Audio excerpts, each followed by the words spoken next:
Otra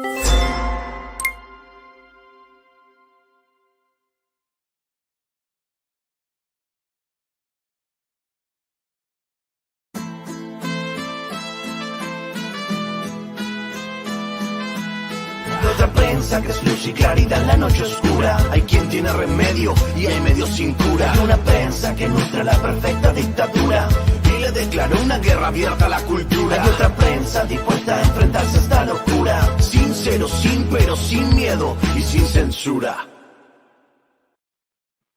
¿Qué tal? Qué bueno que sigue con nosotros. Yo soy Francisco Cruz, en el espacio de Vicente Serrano, este viernes 24 de noviembre de 2023, y estamos en vivo. Por favor, síganos en todos nuestros canales, YouTube, ya sabe, con la marca Sin Censura, en Facebook también, y si nos regala ese me gusta, ese like, como dicen en mi casa, y nos comparte, mucho mejor todavía, se lo vamos a agradecer, y me da gusto estar hoy con ustedes, como siempre, siempre me da gusto, pero yo les había prometido en la mañana, que estuve en lugar de Toño Ruiz, que estaba descansando, pero que regresa el lunes. Yo les había prometido que teníamos una entrevista hoy con Zósimo Camacho y que íbamos a hablar de uno de los problemas o de uno de los temas que tocó el presidente de la República, que es el de los enfrentamientos entre habitantes incluso de la misma lengua en los pueblos originarios de Oaxaca, y tenemos parte de eso que es el segundo tema. Antes tenemos otro tema que es importantísimo y que Zósimo ha trabajado lo mismo que el de algunos grupos originarios del estado de Oaxaca, uno de los estados más empobrecidos de este país. Pero antes tenemos el tema de las cárceles en México, el gran pendiente que queda, el autogobierno, la corrupción que se da en las cárceles mexicanas. Pero antes de que empecemos, déjenme, por favor, ya estoy hablando, y déjenme saludar a Zósimo. Zósimo, ¿cómo estás? Me da mucho gusto saludarte, como siempre. Ayer nos saludamos, hoy me da todavía más gusto, y viernes además, fíjate. Sí, mucho gusto también a mí, maestro Francisco Cruz, qué gusto. Muchas gracias también por tu generosidad. Gracias a los demás compañeros del equipo de Sin Censura y sobre todo a la propia audiencia. Gracias por estar aquí, por estar acompañándonos en esta charla que yo también disfruto muchísimo, maestro Francisco. Y recuerde, yo digo, no es una entrevista, es una charla con Zósimo. Es parte de los trabajos de la Alianza Contralínea Sin Censura, y como muchas tardes tenemos a Zósimo, en ocasiones tenemos a Nancy Flores, al maestro Miguel Vadillo, y por favor, antes de que empecemos, síganos, siga Contralínea, de veras, es una recomendación personal, siga Contralínea, siga Zósimo, que es un periodista que trabaja un buen de pronto. Me impresiona porque todo el día está trabajando. Yo digo que parece todo el día, pero así es el periodismo viejo, viejo bueno, porque también hay ese viejo que ustedes conocen, que es un periodismo chayotero, corrompido, pero Zósimo es un periodista que trabaja que investiga, y hoy, déjeme empezar antes de que le siga hablando, porque luego nos come el tiempo. Yo digo, pues me comí mucho tiempo en las presentaciones, y el tema que nos ocupa, el primero, es el hacinamiento, el autogobierno de las cárceles. ¿Qué está pasando? ¿Cómo ve Zósimo el tema? ¿Y qué tal si con eso le damos entrada a Zósimo? Tenemos dos temas que son bien importantes, y qué tal si empezamos por de las cárceles y la corrupción, los autogobiernos que se viven. Sí, resulta que este problema de las cárceles es algo que también ya habíamos estado en Contralínea nosotros documentando desde hacía tiempo, por supuesto, previo al actual sexenio, con una situación muy, muy complicada en las cárceles, que padecen la corrupción de las propias autoridades penitenciarias, carcelarias, ahí, de incluso custodios, etcétera. También el propio autogobierno que ejercen los que tienen más poder económico, y que muchas veces están ligados a grupos de la delincuencia organizada que ejercen al interior de las propias cárceles. Hemos hablado también de lo que ocurren en términos de suicidios que se cometen ahí, porque también, además de estos problemas de seguridad, también al interior de las cárceles se viven problemas sociopsicológicos, en el sentido de que cuántas personas caen en una depresión profunda por las maneras en que vive el grueso de la población carcelaria en México. Son temas muy, muy complicados. En este caso vamos a hablar de una investigación a cargo de nuestro compañero José Reyes, que se puede consultar en la revista Contralínea, y que, bueno, pues sí da cuenta de esta situación.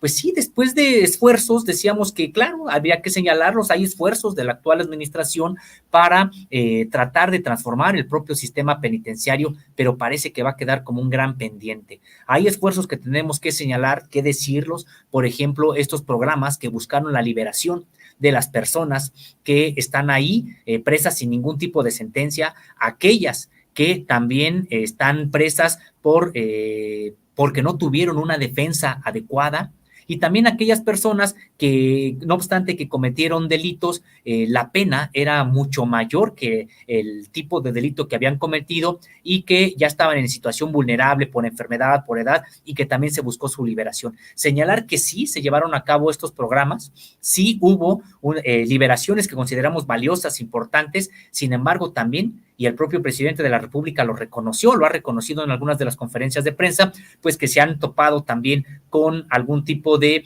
imposibilidad que les da la propia ley, por un lado, y también a veces la acción de los jueces, la acción del propio Poder Judicial. Entonces, todavía hay muchísimas personas en México que no deberían de estar en la cárcel, hay muchísimas personas que tienen décadas, es decir, 2 décadas o más de 20 años tras las rejas sin ninguna sentencia. Es impresionante que esto también siga ocurriendo y pues son problemas, decíamos, muy, muy complicados de los que estaremos aquí platicando, maestro.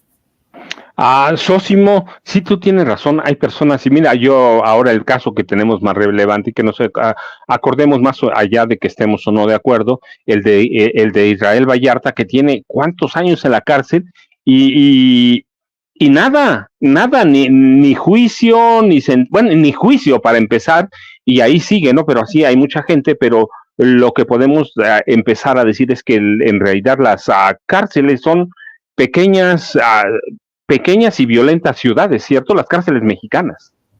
Sí, en efecto, son ciudades en sí mismas muy violentas, y hay que recordar algo, maestro, pues el 90% de las personas que están en la cárcel son de origen humilde, son pobres.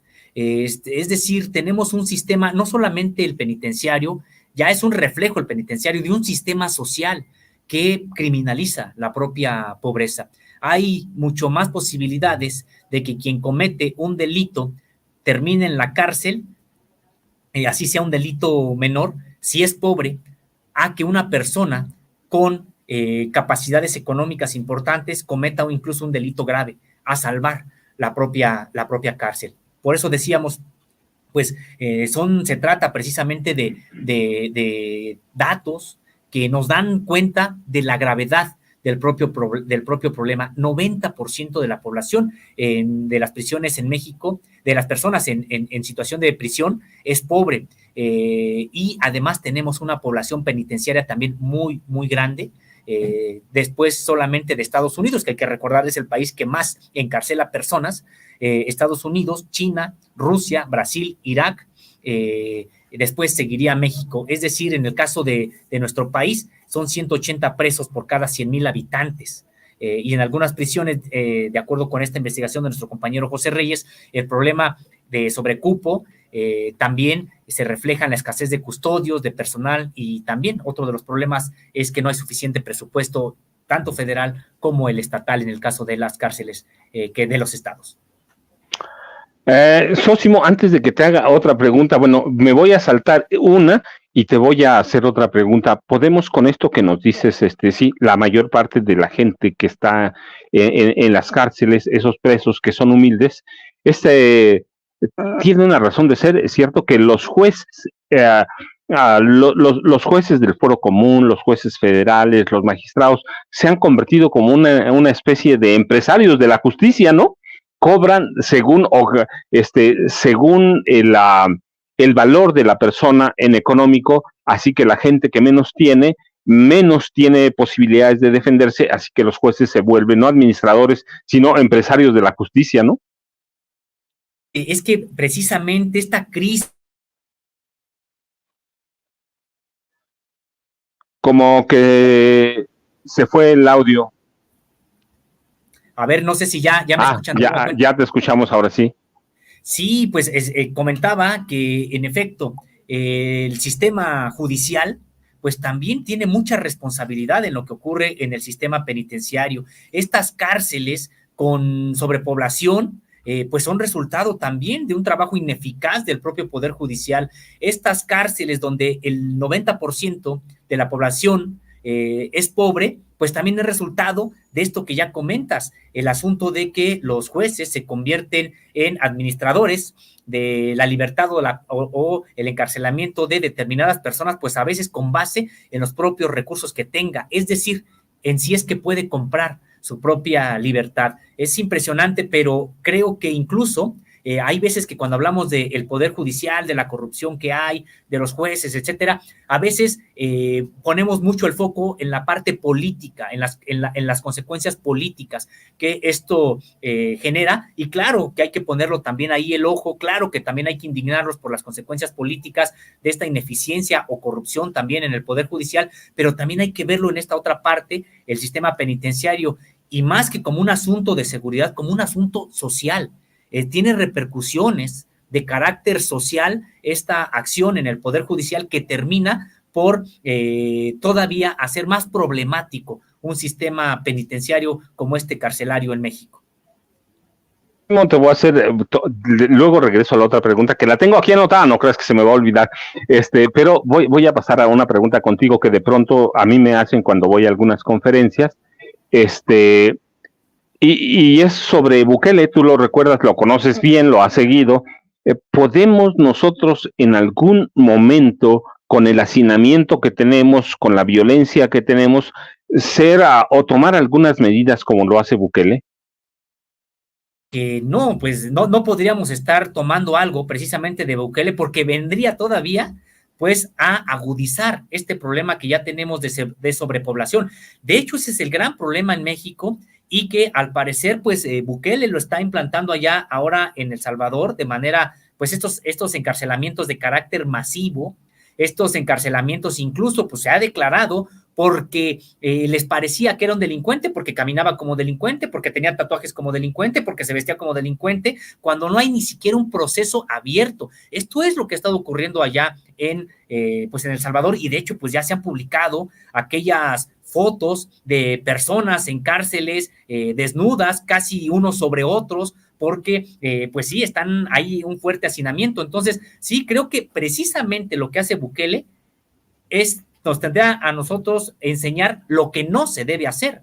En ese sentido, vendría solamente a profundizar ya este problema y también señalarlo, porque hay quienes podrían decir, bueno, pero se está solucionando el problema ya de la delincuencia en El Salvador. Desde mi punto de vista, mi opinión es que no. Mi opinión es de que, por el contrario, se está solamente conteniendo una bomba social que puede estallar en las próximas semanas o meses, porque no es encerrando a la gente cómo se va a solucionar un problema que es de carácter socioeconómico. Es decir, lo que la población necesita es un mejor reparto de la riqueza, del ingreso, son mejores empleos, son que se cumplan los derechos humanos, los derechos sociales, económicos, ambientales. Así es como entonces se podría generar pues una paz basada precisamente en la igualdad, en el respeto también a la diferencia, etcétera.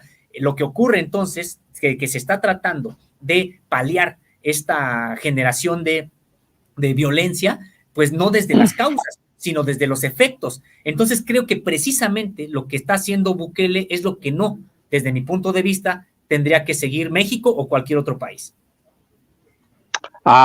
Sósimo, dime una cosa, cuando hablamos o cuando hablas de igualdad, cuando hablas de mejorar los ingresos, que es redistribución en realidad, cuando hablas de redistribuir, eso significa que lo que tenemos que atender es el tejido social de este país que se rompió con Vicente Fox, con Felipe Calderón, con Enrique Peña Nieto, y que no es solo la gran violencia la que tenemos, sino otra violencia que la vemos todos los días en barrios marginales, en el centro de la Ciudad de México, ¿no? En el centro de algunos municipios importantes, que no es la gran violencia, sino la violencia que nace producto del rompimiento de la familia y del tejido social.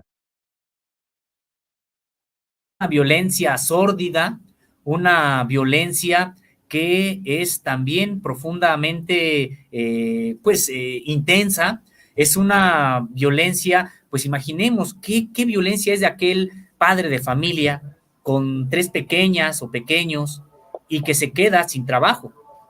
¿Qué tipo de violencia es aquel padre o madre de familia, madre, pues vamos a suponer una madre soltera que de pronto viene el embargo de su casa?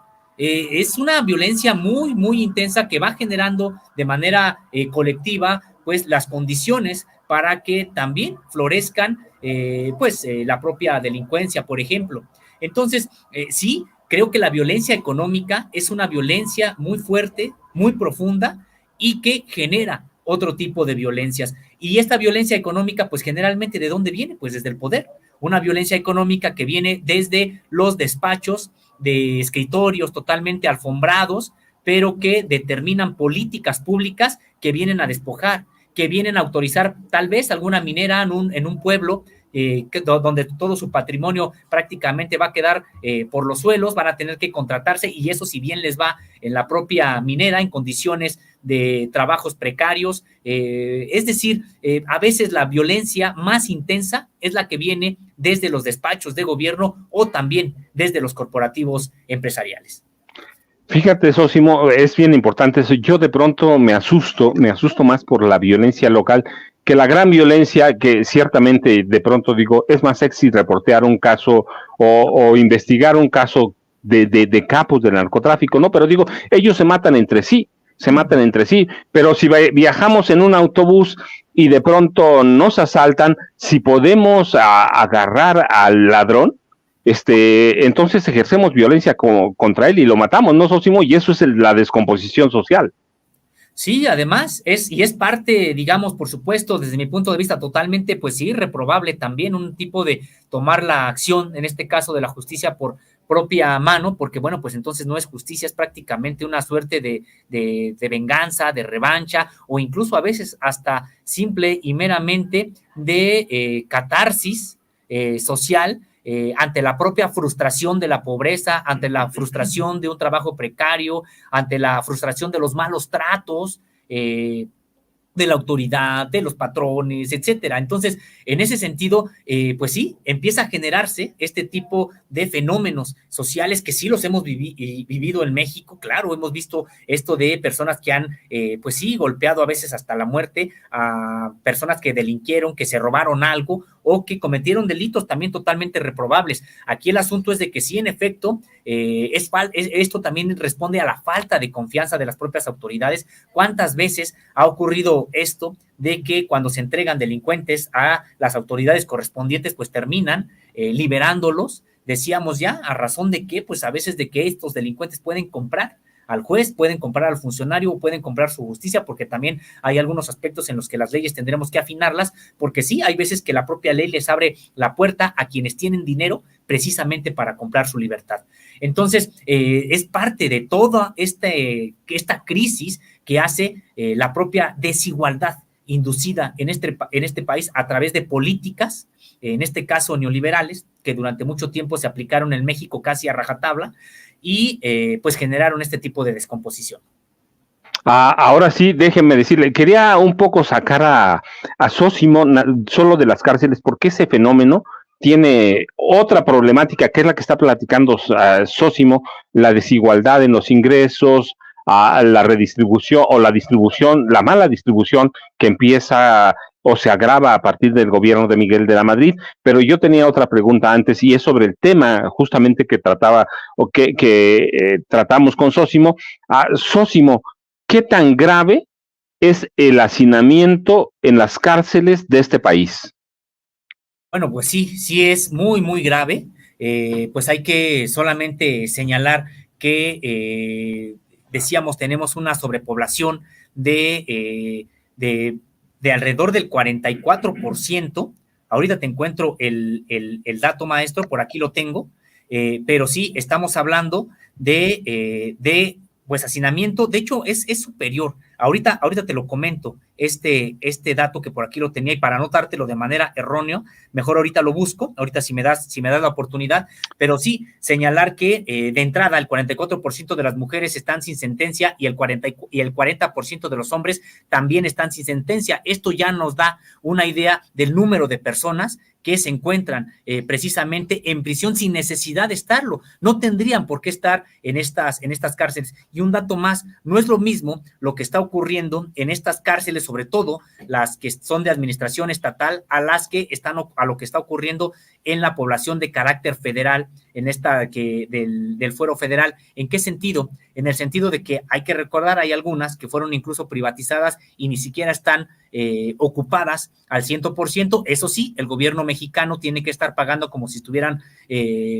totalmente ocupadas, utilizadas, por esta manera tan desventajosa en que se celebraron estos contratos durante el periodo de Genaro García Luna, y luego ya después, en el periodo ya durante el sexenio pasado de Enrique Peña Nieto. Pero sí decíamos, se trata de una situación pues muy, muy complicada. Y déjeme decir, bueno, es que estas preguntas que le hago a Sosimo son de bote pronto, lo saco un poco de ahí, pero son de bote pronto, y tiene razón en lo que está platicando Sosimo, de la corrupción que se da en los penales federales, que se agrava porque en el gobierno de Felipe Calderón Hinojosa hay una distribución de contratos para construir penales privados, una especie de penales privados federales, y se otorga un presupuesto altísimo. Yo recuerdo que fue superior a 200,000 millones de pesos, más de 10,000 millones de dólares en ese momento, y en ese negocio estarían involucrados a personajes como Genaro García Luna, tiene razón Sosimo, Carlos Salinas de Gortari, y esa historia es solo parcialmente conocida, pero solo parcialmente conocida, pero la corrupción es igual prácticamente en todos los penales, ¿cierto, Sosimo? Sí, así es, se trata de también una suerte de corrupción que pues nos indigna, porque finalmente estamos hablando de que con recursos incluso públicos, y también en un tema tan sensible, pues se genera algún tipo de ganancia para particulares, para políticos aliados con determinadas empresas. Eso fue lo que ha estado también ocurriendo, y sí indigna, porque decíamos, se trata de una situación pues tan desde el punto de vista social, que genera mucho impacto. Tengo ya aquí el dato de lo que me preguntabas, maestro. En el país hay 132 centros penitenciarios que tienen una sobrepoblación que excede hasta en 300% su capacidad. Es decir, imaginemos, no el 100% exceden su capacidad, ni el 200%, sino el 300% están excediendo esta capacidad. Encabezan esta lista los estados de México, Sonora, Puebla, Morelos, Durango, Chihuahua, Coahuila, Durango, ya había dicho Durango, Nayarit, Guanajuato y Quintana Roo. Son datos que sí son de escalofrío, pero incluso pues señalar que no son los únicos. Hay precisamente otra información que también pues señala la situación tan grave que se está viviendo actualmente en los propios centros penitenciarios. Hay que recordar que México cuenta con 298 centros penitenciarios, 279 son de administración estatal, 2 de administración municipal y 17 son federales. La población total de personas internas en estas cárceles es de 228,530 internos. De ellos, pues sí, decíamos que el 36.1% de la población privada de la libertad tenía entre 30 y 39 años de edad. Pues es parte de estas cifras que realmente pues sí nos parecen pues muy reveladoras de la propia crisis que hay en el sistema penitenciario. Y señalar algo más: casi 500 niños viven también con sus madres en estos centros penitenciarios, pues expuestos a las mismas penurias que padecen las propias madres ahí internas. Bien alto, ¿cierto? Es bien alto lo que dice Sosimo, 300% de sobrepoblación en las cárceles de este país, y eso me lleva a otra pregunta, que es parte del tema de Sosimo, y en todas ellas son prácticamente víctimas de corrupción, ¿no, Sosimo? Sí, es que en efecto se trata de personas que son víctimas de corrupción y algo más que ocurre. Cuando hay una persona, pues interna, generalmente quien padece este internamiento, esta reclusión, pues no solamente es la propia persona, sino muchas veces su familia. Hay que recordar que aquellas personas que delinquieron o incluso aquellas que no delinquieron y que por alguna razón están en la cárcel, porque es algo de lo que hemos estado comentando, hay personas que sin sentencia, por ejemplo, están ahí, pues la pena no solamente es para quien está ahí recluido, es para las propias familias, quienes tienen que ver de qué manera pues le proveen a su familiar interno pues ropa, comida, y que para ingresar son objeto incluso de esto que ya comentabas y que tiene que ver con la propia corrupción. La padece la corrupción quien está dentro, la padece también la familia que quiere ingresar. Yo incluso por razones también de trabajo he investigado, he entrevistado a varias personas que se encuentran recluidas en algún centro penitenciario y pues me gustaría explicarte alguna parte de estas experiencias que dan cuenta precisamente de esta situación. Hay veces que uno llega al centro penitenciario y para poder ingresar, pues prácticamente tiene uno que ingresar dando algún tipo de dinero porque no hay otra manera. Ellos mismos te piden dinero, las personas, los custodios, desde que ven tu credencial de elector y te dicen, no eres tú, y tú dices, sí, sí soy yo, o sea, este soy yo, esta es mi identificación, me estoy identificando con esto, y me dices que no te pareces al de la foto. Entonces me regreso, trato de ingresar y me dijo, ya te dije que tú no te pareces al de la foto, me regreso y ya otro custodio me dice más atrás, ya sabes cómo es esto, mano, lo que pasa es de que tienes que darle un billete. Entonces, y así, digamos, las familias, ¿cuántas familias tienen que exponerse a eso que es mínimo que estoy comentando? Pero ¿a cuántos otros procesos tienen que exponerse y que presentarse para poder ingresar a ver a un familiar? Y algo muy distinto que da cuenta precisamente de esta corrupción es cuando uno va a ver algún personaje que tiene algún tipo de poder. También he tenido la oportunidad de ingresar a centros penitenciarios, a hacer alguna entrevista a algún pues integrante de la delincuencia organizada, famoso, y que en ese sentido los mismos que cuando yo ingresaba a ver a un preso político, a un preso por vivienda, etcétera, y que acosaban a ese precio y que a ese preso y que a mí me pedían dinero porque me ubicaban como familiar de él y me decían, si no quieres que no le pase nada, pues hay que dar algún tipo de dinero que digamos buscaban extorsionarme a mí. Pues esos mismos personajes, cuando entraba yo a entrevistar a algún integrante de la delincuencia organizada, pues resulta que hasta me abrían el paso y me decían, nadie molesta al señor porque viene a ver a nuestro jefe, etcétera, ¿no? Entonces, pues sí es parte del propio autogobierno, de la propia corrupción que de manera pues desafortunada sigue ocurriendo en las propias cárceles de este país. Entonces sí, esta corrupción la padecen quienes están adentro y la padece la propia familia que trata de ingresar a ver a su familia. Déjeme decirle, nada más para compartir con Sósimo una experiencia. Yo tengo un primo que todavía está en la cárcel y Sósimo tiene razón, le cobran por entrar, porque no se parece en la fotografía, ya sabe que va con el billete por delante, le cobran por dejar entrar la comida, porque los presos, el familiar de uno tenga aparatos eléctricos, el cambio de celda, el agua potable, los medicamentos, las camas, las colchonetas, que no esté uno en una celda tan hacinada. Tener el teléfono, que es otro gran lujo dentro de las cárceles, salir a los patios de visita, la visita íntima también, o los servicios médicos y la protección, ¿no, Sósimo? Que no tiene nada que ver, fíjese. Es bien importante lo que estaba platicando Sósimo, porque lo que nos dice o parte, y lo que yo entiendo, es que no solo es la corrupción judicial, Sósimo, sino la corrupción interna, los autogobiernos de las cárceles que hay en este país.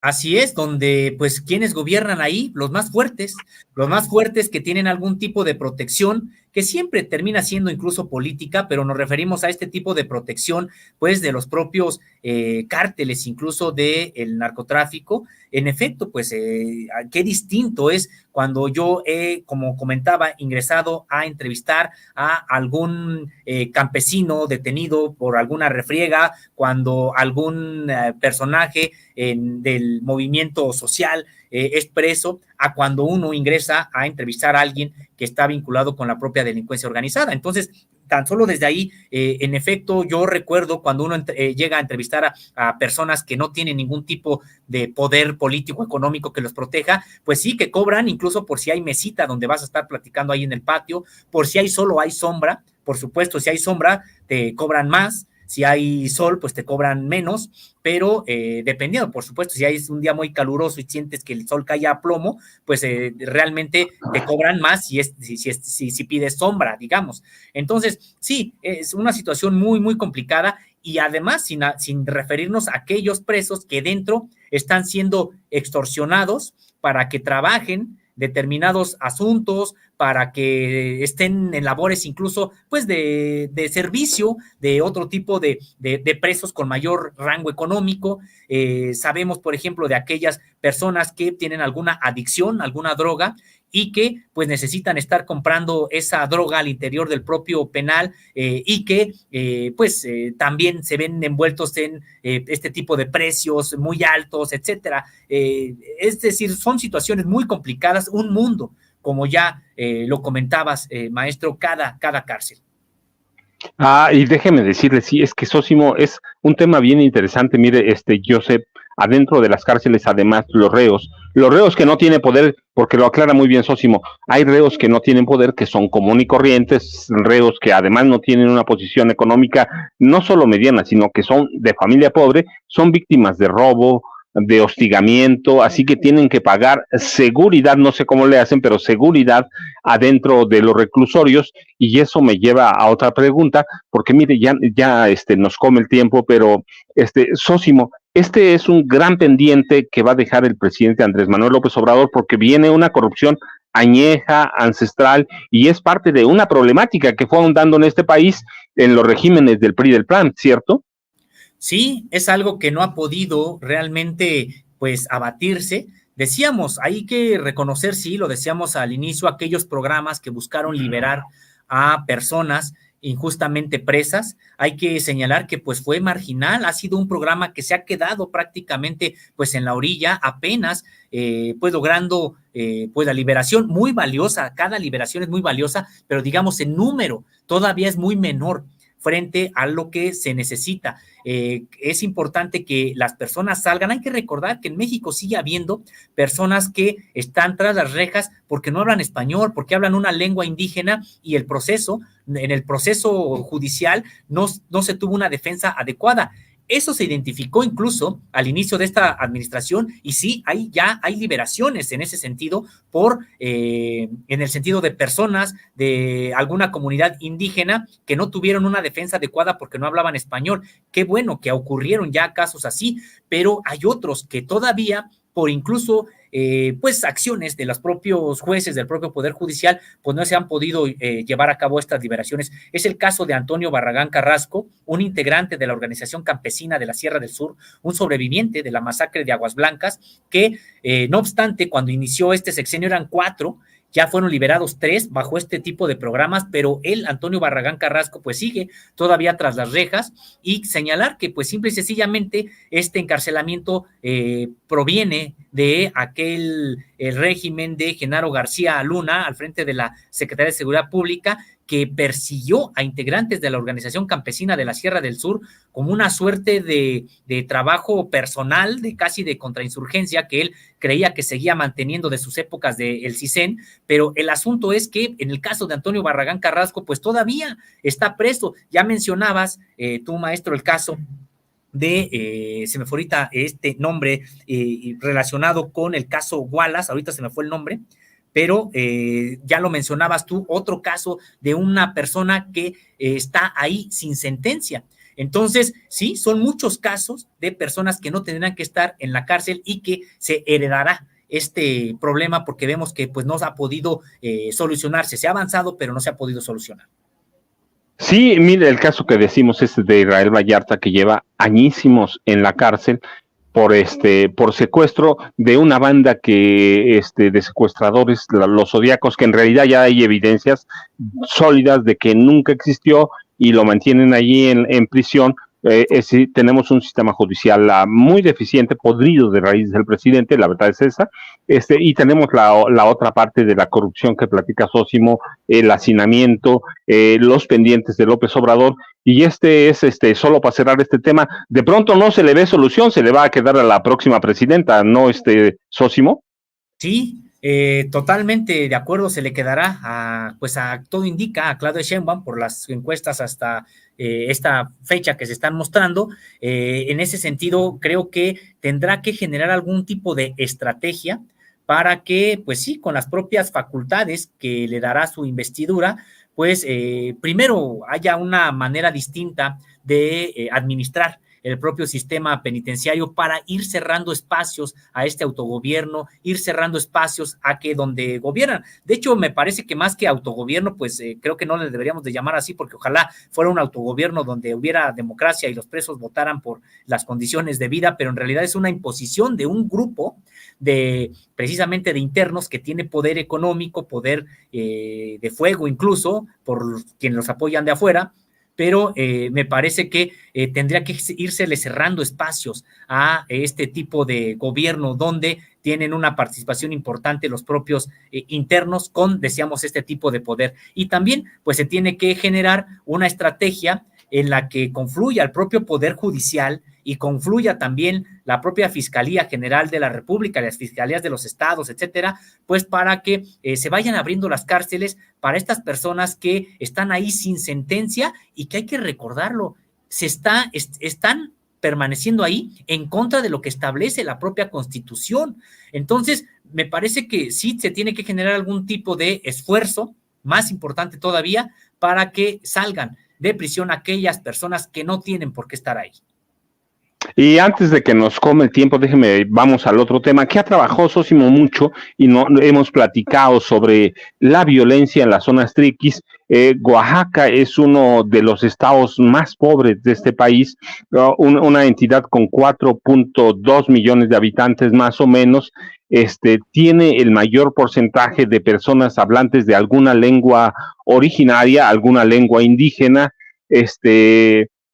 tiene una gran pobreza, 60%, 62% más o menos de los habitantes de Oaxaca viven en pobreza, y de estos por lo menos 21% vive en pobreza extrema, pero eso abona también a una violencia que es ancestral, ¿no es cierto, Sósimo?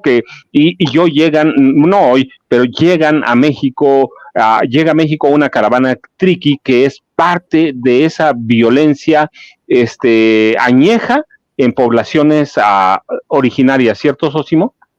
Sí, así es, maestro. Ya habíamos comentado de estas medidas cautelares que había emitido la Comisión Interamericana de Derechos Humanos a favor de estas 144 familias triquis desplazadas por un grupo armado, desplazadas de su comunidad en Tierra Blanca, Copala, y que, bueno, pues fueron precisamente desplazadas, y en ese sentido, pues ya han tenido esta emisión de medidas cautelares, que es importante señalar, a esta emisión de medidas cautelares, pues la precedió también un amparo que señalaba que el Estado mexicano tenía que generar las condiciones para el regreso seguro de estas familias, y también una recomendación de la Comisión Nacional de los Derechos Humanos en el mismo sentido. Hoy las medidas cautelares pues vuelven a decir lo mismo. El Estado mexicano tiene que garantizar el retorno seguro para estas familias a sus comunidades de origen. Ese retorno seguro solamente puede ocurrir con el desarme de este grupo que les impide precisamente la llegada, o con el desplazamiento de este grupo que les impide precisamente la llegada. Entonces, en ese sentido, pues desde el domingo pasado iniciaron esta caravana que salió desde la comunidad de Yosoyusi, allá en el corazón también de la Triqui Baja, y que salieron precisamente, pasaron por algunas otras, visitando algunas otras poblaciones indígenas también en lucha por algún tipo de problema, y llegaron precisamente a la Ciudad de México el día de antier, y que llegaron a la Ciudad de México, han buscado hablar con el presidente de la República, han buscado hablar con la propia Subsecretaría de Derechos Humanos,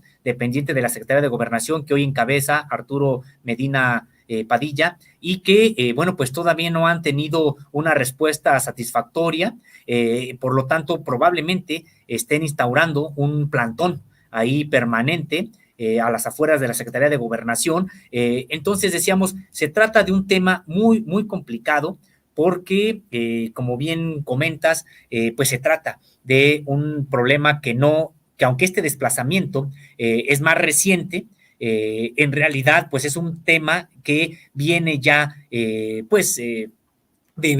larga data, de varias décadas ya de enfrentamiento al interior de la comunidad triqui, y sí señalarlo también, pues un enfrentamiento animado desde afuera, un enfrentamiento en su momento, políticos, habría que decirlo, del Partido Revolucionario Institucional, el PRI, que armaron a una parte de la población triqui, la organizaron precisamente en un grupo que se iba a oponer a otro, sí, de origen netamente de la comunidad indígena triqui, que defendía los propios derechos de los triquis, generarse mejores condiciones de trabajo, de vida, etcétera, y que en ese momento pues era impensable, estamos hablando de la década de los 80, era impensable que el poder omnímodo en México que ejercía el PRI gobierno, pues pudiera dar espacio a este tipo de expresiones. Así es como entonces pues surgen otra organización que se le opone, y prácticamente desde entonces hemos estado viendo, han cambiado ya los actores, ha surgido una nueva organización, pero hemos visto que, bueno, pues desde fuera ha seguido animándose este conflicto que se vive precisamente en la región triqui, y del cual lo que ocurre en Tierra Blanca, Copala, es un nuevo capítulo. Sósimo, más o menos con todo este seguimiento que le hemos dado a la violencia en la zona triqui, podemos decir que la violencia en regiones como esta, en pueblos originarios, no va a terminar si no se ponen en marcha políticas públicas de los gobiernos estatal y federal para cortar esta tendencia histórica, la violencia, nuestros enfrentamientos generados, tú tienes razón, en muchas ocasiones por los gobiernos priistas que armaron o que enfrentaron a las comunidades, así que se necesitan políticas públicas, pero con urgencia, ¿no, Sósimo? Sí, así es, políticas públicas que además me parece y creo que es muy importante en las que ellas también, las propias comunidades puedan decidir, que las propias políticas públicas ingresen de la mano de las propias comunidades, porque hay veces que muchas políticas se deciden pues desde las oficinas, se deciden sin realmente el conocimiento de lo que ocurre en los territorios, de lo que ocurre también en las propias comunidades, y a veces se mandan algún tipo de políticas, de programas que no son tan urgentes como otros.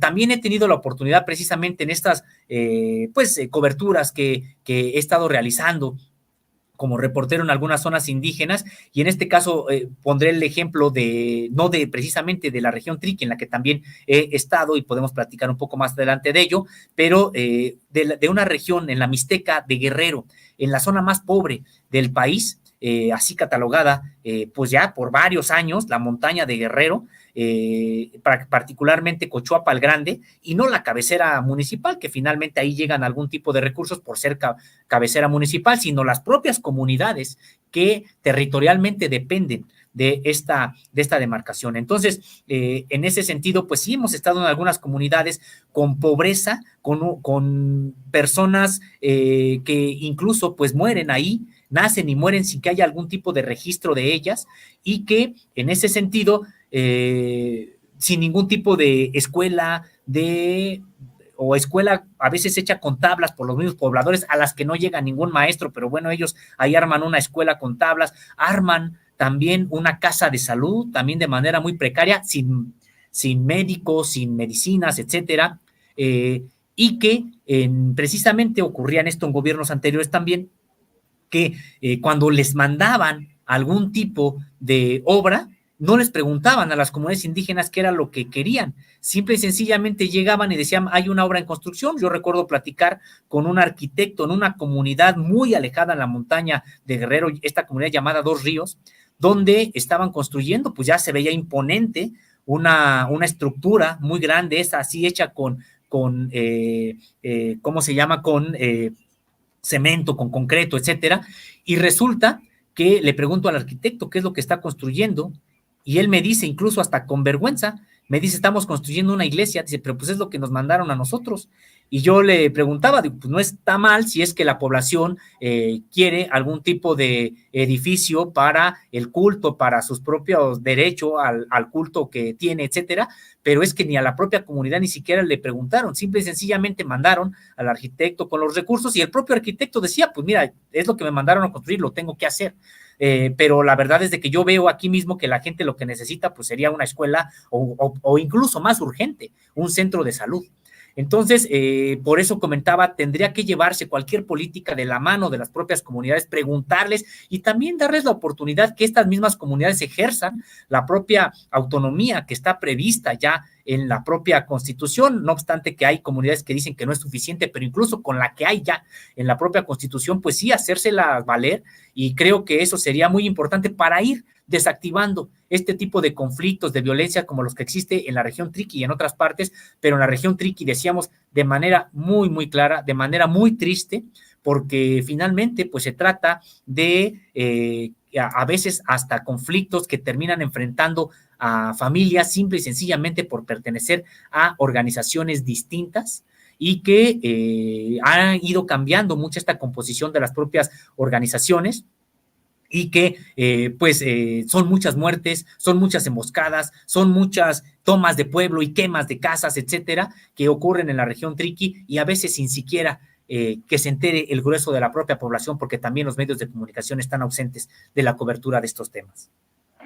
Y mire, sí, ausentes, pues yo los decía, mire, es que no son temas así como muy sexys, muy atractivos de reportear, porque pues de pronto parece que a nadie le interesen. De hecho, hay periódicos en la Ciudad de México, como Reforma, en los que está prohibido, a menos que haya muchos muertos, está prohibido tratar estos temas, ¿no? Pero prácticamente, mire, yo les decía, de pronto me da temor ver el reloj, pero ya nos comió el tiempo, y el punto era la llegada de un grupo Triqui en la Ciudad de México. Sósimo, algo que se me haya quedado en el escritorio en el marco de la llegada de este grupo a la Ciudad de México, ¿qué esperas? ¿Qué prevemos? Y yo espero que le vamos a dar continuidad, ciertamente, ¿cierto? Sí, así es, maestro. Vamos a estar atentos a lo que ocurra con estas familias triquis que han llegado. Y es que hay veces que se dice muy fácil y hay veces que no se alcanza a comprender el drama que viven estas familias, pues finalmente desplazadas de sus comunidades donde dejaron todo. Dejaron no solamente pues su milpa, donde dejaron la manera en que ellos viven y se ganan la vida, sino dejaron lo más indispensable. Dejaron sus enseres que pudieran tener, sus vestidos, dejaron prácticamente sus bienes ahí, probablemente ya ocupados por los grupos que llegaron, el grupo que llegó a ocupar esa comunidad. Es decir, y ellos tienen que estar viviendo en plantones, en algunas ciudades totalmente con panoramas tan ajenos a los que ellos han estado viviendo, niños creciendo prácticamente a la intemperie, otros teniendo la posibilidad de recibir el cobijo de comunidades que de manera solidaria los han recibido, como la de Yosoyusi allá en la propia región Triqui, pero finalmente pues no es su casa, no es su hogar. Se trata de una situación muy complicada que están viviendo solamente de esa comunidad 144 familias, y me parece que es urgente que el propio gobierno mexicano, el federal, pues convoque de nueva cuenta estas mesas de negociación, necesariamente donde estaría la Secretaría de Gobernación del gobierno federal, pero también la Secretaría de Gobierno de allá del estado de Oaxaca, el propio gobierno de Oaxaca, y sí, hacer que todos los actores involucrados en este tema se sienten, dialoguen y sobre todo se llegue a que estas personas regresen de manera segura y definitiva a sus propios hogares, a sus comunidades. Como ves, son procesos complejos, dolorosos, dramáticos, que dividen comunidades, que dividen familias ancestrales, de grupos ancestrales, de grupos originarios, pero vamos a estar pendiente hoy y en las siguientes semanas, y a mí me va a dar mucho gusto coincidir, platicar, que no es una entrevista, es una plática con Zósimo Camacho, pero antes de irnos, Zósimo, ¿a dónde te encontramos? ¿A dónde encontramos a Contralínea? Pero por favor, mi recomendación de siempre, por favor, solo si entran a internet, Contralínea, Zósimo Camacho, Contralínea Nancy Flores, Contralínea Miguel Bustillo, y van a encontrar este tipo de informaciones que muchos periódicos no trabajan. Yo, antes de despedirme de ti, Zósimo, te agradezco infinitamente, como siempre que nos encontramos, la plática que tenemos, lo que nos muestras, lo que nos enseñas, y así que me despido de ti, pero ¿a dónde te encontramos? ¿A dónde te buscamos, Zósimo? Sí, a mí me encuentran en Twitter o X como @Zósimo_contra. También estoy en Facebook como Zósimo Camacho, y por supuesto encuentran a Contralínea en www.contralinea.com.mx. Estamos también como Contralínea en redes sociales, en Facebook, Twitter, Instagram y TikTok, como Contralínea Audio en Apple Podcast, Spotify y iVoox. Y pues yo también agradezco mucho esta charla, esta generosidad que tienes, maestro. Siempre también aprendo mucho de lo que tú nos comentas, de lo que también tú aquí nos informas. Saludo con mucho gusto a los demás compañeros de allá de Sin Censura. Saludo también, por supuesto, a la audiencia. Zósimo, pues te vas, yo te agradezco mucho, yo me quedo unos minutos para despedirme, y a usted, por favor, no se vaya, tenemos enseguida a Resentidos con Jonathan Pérez, por favor, quédese muy informativo, y después tampoco se vaya, tenemos Sin Censura con Jairo Calixto, y por la noche tenemos una retransmisión con Vicente Serrano, así que no se vaya, por favor. Yo soy Francisco Cruz, en el espacio de Vicente Serrano. Síganos, por favor, me da mucho gusto, no que no esté Vicente, pero me da mucho gusto que de pronto tenga oportunidad de platicar con Zósimo. Así que, por favor, quédese en Sin Censura. Yo le agradezco. Pase buen fin de semana. Hoy es viernes, empieza a calentar un poquito en el centro del país. Tenemos ya un frente frío violentísimo en algunas zonas. Pero por favor, abríguese bien, pásela bien, y nos vemos el lunes en Sin Censura, como cada semana. Muchas gracias y buen fin de semana.